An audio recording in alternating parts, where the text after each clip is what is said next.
Baik, sudah dimulai videonya. Wah, teman-teman sekalian juga sudah ingin menyaksikan. Langsung saja, bismillahirrahmanirrahim. Assalamualaikum warahmatullahi wabarakatuh. Kami dari kelompok 6 metodologi penelitian yang beranggotakan satu, diri saya sendiri yang bernama Egis Pradika, yang kedua, Dia Rubaya, dan yang ketiga, Robiah Nur Amalia. Langsung saja kita ke penjelasannya. Menurut Creswell, penelitian campuran merupakan pendekatan penelitian yang mengkombinasikan antara penelitian kualitatif dengan penelitian kuantitatif untuk menyelesaikan masalah penelitian. Menurut Sugiono, metode penelitian campuran merupakan metode penelitian dengan mengkombinasikan antara dua metode penelitian kualitatif dan kuantitatif dalam suatu kegiatan penelitian sehingga akan diperoleh data yang lebih komprehensif, valid, reliable, dan objektif. Menurut Frenkel dan Wallen, metode penelitian campuran melibatkan penggunaan metode kuantitatif dan kualitatif dalam satu penelitian. Kedua metode memberikan pemahaman yang lebih lengkap tentang masalah-masalah penelitian. Jadi, dapat disimpulkan bahwa metode penelitian campuran adalah metode penelitian kombinasi antara metode penelitian kualitatif dan kuantitatif dalam satu kegiatan penelitian untuk menyelesaikan masalah penelitian dengan ditandai adanya data yang lebih komprehensif, valid, reliable, dan objektif. Penelitian campuran menghasilkan fakta yang lebih komprehensif dalam meneliti masalah penelitian.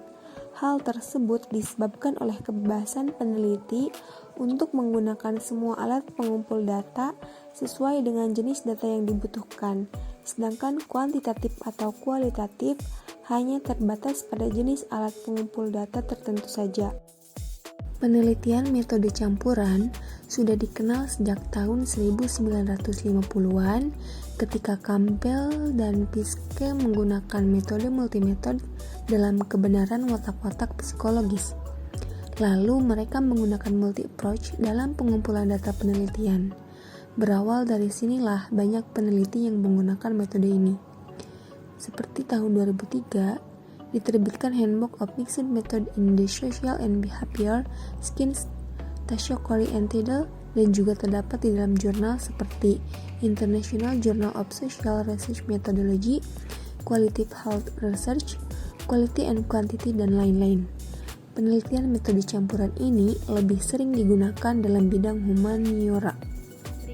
Adalah tujuan penelitian metode campuran. Yang pertama, untuk lebih memahami isu atau masalah penelitian dengan mentriangulasikan data kualitatif yang berupa perincian deskriptif dengan data kuantitatif yang berupa angka-angka. Yang kedua, untuk mendapatkan hasil-hasil statistik kuantitatif dari suatu sampel tertentu, kemudian dilanjutkan dengan mengobservasi dan mewawancari sejumlah individu guna memperoleh penjelasan lebih mendalam tentang hasil statistik yang telah didapatkan. Yang ketiga, untuk memperluas suatu pandangan partisipan atau kualitatif dengan selanjutnya dianalisis berdasarkan sampel yang luas atau data kuantitatif. Yang keempat, untuk memperluas jangkauan penelitian dengan menggunakan metode yang berbeda. Next, kita ke prosedur penelitian campuran. Yang pertama ada timing, yaitu waktu. Peneliti harus mempertimbangkan waktu dalam mengumpulkan data kualitatif dan kuantitatif. Apakah data yang akan dikumpulkan secara bertahap atau sekuensial atau dikumpulkan sekaligus dalam satu waktu, yaitu konkuren. Yang kedua adalah weighting atau bobot. Bobot dalam penelitian metode campuran ini perlu diprioritaskan karena bobot itu bisa saja seimbang dan bisa juga lebih berat ke satu metode daripada metode lainnya. Yang ketiga adalah mixing atau pencampuran. Mencampurkan data dalam pengertian lebih luas, yaitu mencampur rumusan masalah, filosofi, dan interpretasi penelitian. Yang terakhir yaitu theorizing atau teorisasi. Dalam prosedur metode campuran, perspektif teoritis yang akan menjadi landasan bagi keseluruhan proses atau tahap penelitian. Jenis metode penelitian campuran menurut Creswell. Yang pertama ada triangulation design, yaitu metode penelitian dengan menggabungkan antara metode penelitian kuantitatif dan kualitatif dengan cara mencampur kedua metode tersebut secara seimbang, yaitu 50% metode kuantitatif dan 50% metode kualitatif. Metode tersebut digunakan secara bersamaan dalam waktu yang sama, tetapi bebas dalam menjawab rumusan masalah yang sejenis. Yang kedua ada embedded design. Metode kombinasi model atau campuran tidak berimbang adalah metode penelitian yang menggabungkan antara metode penelitian kuantitatif dan kualitatif dengan cara mencampur kedua metode tersebut dengan tidak seimbang. Di dalam satu penelitian mungkin menggunakan 70% data kualitatif dan 30% penelitian data kuantitatif atau sebaliknya.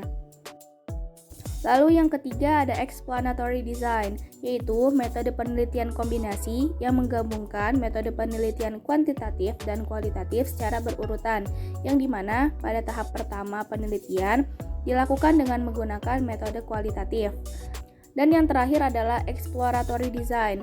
Hampir sama dengan explanatory design karena menggabungkan metode penelitian kualitatif dan kuantitatif secara berurutan dengan tujuan hasil dari metode ke-1 yaitu kualitatif dapat membantu metode kedua yaitu kuantitatif.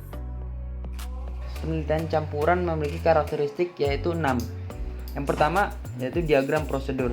Diagram pada metode penelitian campuran mempunyai ciri yang khas, yaitu dengan menunjukkan proses penggunaan kedua jenis data yang kita tahu yaitu kuantitatif dan kualitatif, urutan penggunaan data, serta menunjukkan prioritas data yang digunakan dalam penelitian. Yang kedua, penentuan prioritas.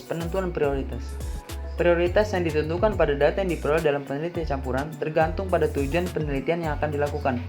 Diprioritaskan berarti peneliti lebih mengutamakan satu jenis data daripada jenis data yang lain.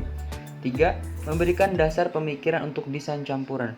Penelitian yang menggunakan metode campuran, peneliti harus membuat kerangka dan alasan mengapa peneliti memiliki desain penelitian campuran atau kuantitatif dan kualitatif. Kerangka atau penjelasan pada metode ini biasanya disebut di awal sebelum penelitian dilakukan. Yang keempat, yaitu mengumpulkan data kuantitatif dan kualitatif. Data yang ada di dalam penelitian campuran terdiri dari data kuantitatif dan kualitatif. Metode pengumpulan data dihubungkan dengan data numerik atau angka, teks, dan data gambar. Yang kelima, pengurutan dalam pengumpulan data. Penggunaan data kuantitatif dan kualitatif pada penelitian kombinasi memungkinkan adanya data pengurutan pada penggunaan kedua jenis data. Metode penelitian campuran mempunyai tantangan yang cukup sulit terutama ketika menganalisa data dari metode kuantitatif dan kualitatif. Analisis data pada penelitian campuran harus disesuaikan dengan model penelitian campuran yang dipilih. Yang keenam, analisis data dengan desain, yaitu metode penelitian campuran mempunyai tantangan yang cukup sulit terutama ketika menganalisis data dari metode kuantitatif dan kualitatif. Analisis data pada penelitian campuran harus disesuaikan dengan model penelitian campuran yang dipilih.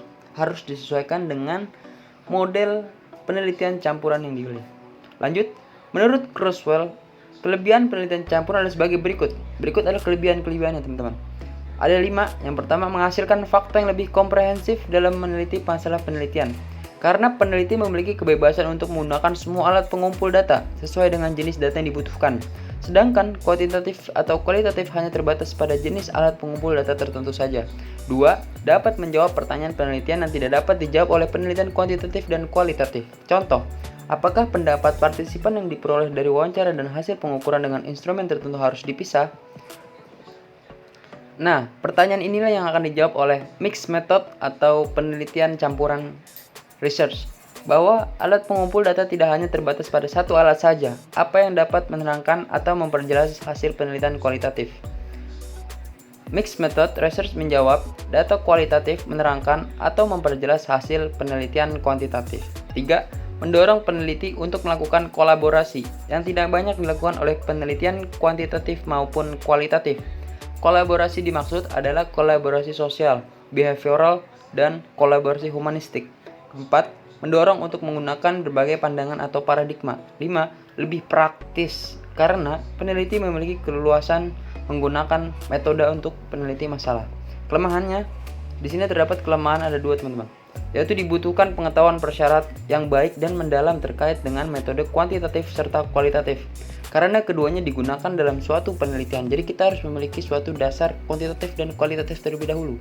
Yang kedua, diperlukan pengambilan banyak data dalam penelitiannya, menghabiskan banyak waktu dan tenaga dalam proses penelitiannya. Lanjut, kita masuk ke tahapan melakukan penelitian campuran. Menurut Kurzweil, ada 7 tahapan untuk melakukan penelitian campuran, yaitu 1. Menentukan kemungkinan ketika melaksanakan penelitian. Hal ini berfungsi untuk mengetahui sumber serta waktu yang dibutuhkan untuk mengumpulkan dan menganalisa. 2. Mengidentifikasi rasional. 3. Menentukan desain, tipe data, dan strategi yang digunakan dalam mengumpulkan data. 4.